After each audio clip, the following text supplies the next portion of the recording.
What's up everyone, it's Ojh and we're back at it again, and in this one we're going to look at the Cairne deck that I used to complete a level 27, but I'm sure you're going to have success with, pushing your Cairne to a full gold and completing those red level difficulty dungeons, especially this week's Dire Maul. So the deck then, we've got Cairne as the leader, then we've got the Witch Doctor rocking the Spirit Ward talent. Our main tank is going to be the Tauren with the double charge talent. One of our main damage dealers is going to be the Pyromancer with the Pyroblast talent. We've got Quillbore in there for some distraction with the Tunnel Vision talent for faster deployment.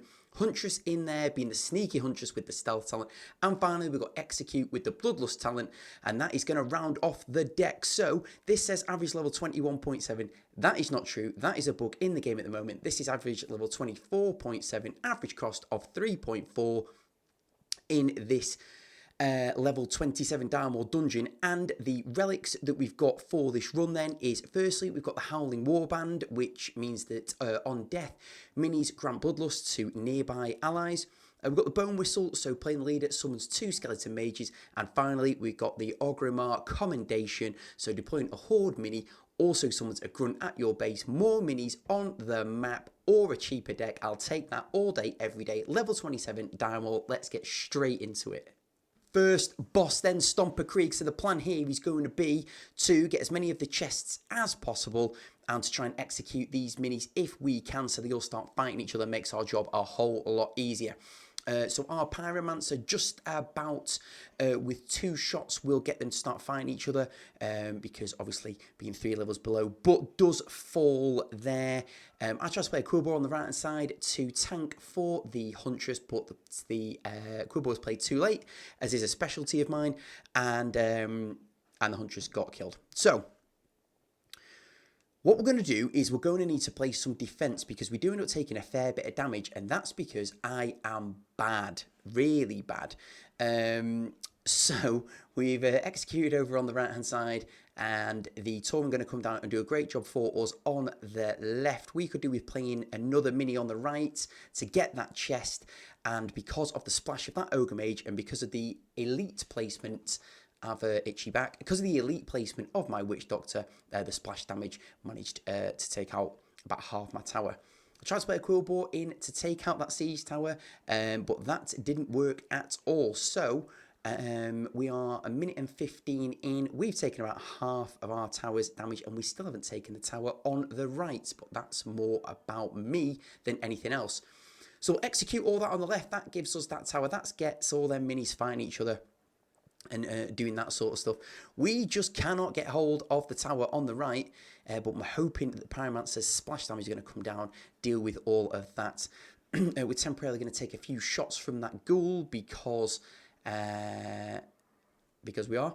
But fortunately, Pyromancer's just about done enough to get those 2 Ogre Mages to start attacking each other. And a Huntress will hopefully come down and take out the Mountaineer, and with the double charge ability on the Tauren, you just saw it in all its glory there, charging back and forth, doing loads of distraction for us. So we have lost the tower on the left, but because of the sneaky Huntress, Huntress could get the first shot off on the tower on the right to take that. So we've got a minute and 15 of normal time to go. No need to panic at this point. Keep getting those chests on the right, and we'll make a push. We're setting up for a push on the left. Execute all of that. Kobold coming down to get a bit of mining done. And we should be in a reasonable spot here to make something happen. We're going to let those minis lock onto our tower so we can have our minis for a counter push. So we've just about managed to stay alive there and keep hold of that tower, and we've taken the tower on the left. So we've got 40 seconds to go of normal time now. We've got both towers. That gives us better access to both of the gold chests, and right on cue we get hold of that one. And honestly, from here this should be fairly straightforward for us. Now we can get quick support there. So we're hammering away, doing some good job.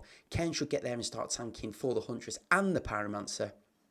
Anything that gets dropped, I'm going to execute that mage. Now that mage is on our team. Thanks very much, Ogre Mage. And that is going to be, I think that's going to be pretty much it. I'm just sort of waiting. I think we've got enough minis down. Don't need to commit anything else. No, I don't. Thanks very much. On to the next one. Right then, immol'thar. Hate this boss. Not much to say about that. Just hate this boss. So, Cairne coming down to tank for that. I've learned from the first video that I uploaded to stop playing my kobolds right next to the gold, because that eye will just explode and take out your kobold, and then rather than gaining 1 gold, you've just wasted a kobold. So basically don't do that. What you want to be doing is playing your kobolds kind of near your home base, and they'll just wander over. They've got a little bit of walking to do, but that's absolutely fine. Ojh&x doing a really good job of defending for us there, and with the spirit ward talent, getting itself a shield there, so that was good. And we've got a bit of a push going on, and I've thought, you know what, sack it. So I've dropped a quill ball. I've eaten a what's it called, banshee to our base. We've got a quill ball down tanking. I've executed everything that's going to give damage to the boss, and it's going to bloodlust our minis. And already, with just over a minute to go, we're pretty much in sort of unbound and execute range here. But we're not going to rush it. We've got a little bit of defending to do first. But this deck, because it's got Cairne in, and because we've got the Torrent, we've got some good defensive options and some strong damage units in the Pyromancer and the Huntress. So we should be all right here. Cairne doing a great job. Those 2 little skeleton mages just smacking away. Good for you two. Played a quill ball down to try and distract that ogre mage, which has worked out all right for us. Pyromancer off to one side. Unfortunately, Pyromancer is going to get smashed by one of those little eye things, which is pretty annoying. But we've done a good job in playing the kobold right at the back, walked away from that eye, and can get hopefully 3 gold for us there, which is going to put us in an amazing spot. Playing Huntress low, because Huntress is fast, so Huntress will catch up with the main push, which she has done now. And then we've got a quill ball ready, selected, good to go. Going to sacrifice a Witch Doctor. Quill ball comes down, execute on all of that. Huntress is smacking away. That is all. Final boss, let's go. Okay, King Ojh&x, final boss, and we're doing this on hardcore mode because all of a sudden there's a fog that's descended which has not appeared on any of my King Ojh&x before. I don't know if this is a bug, it might well be, but this makes it a little bit more interesting anyway. So first and foremost, deal with the 4 minis that come to your base, and then push straight up the middle and get hold of that siege tower. If you've got your kobold in hand, send your kobold off to the right. There's 2 gold on the right, uncontested, nice one. There's also gold on the left, but there's only 1 on that side to go right first. So that ghoul has been dropped by the AI, but Huntress already locked onto the tower, and we've got a grunt down, and we've still got Cairne down, so that tower is going to be ours. I'm pretty confident of that, so we're already setting up a push round to the right to get hold of the mage. So we've got a Cairne up front, we've got a Tauren behind, Pyromancer taking the long route because of the placement that I did there, which was poor, but she'll join the fight shortly, and I'm fairly confident that that's going to be enough to get that that mage to be on our side as well.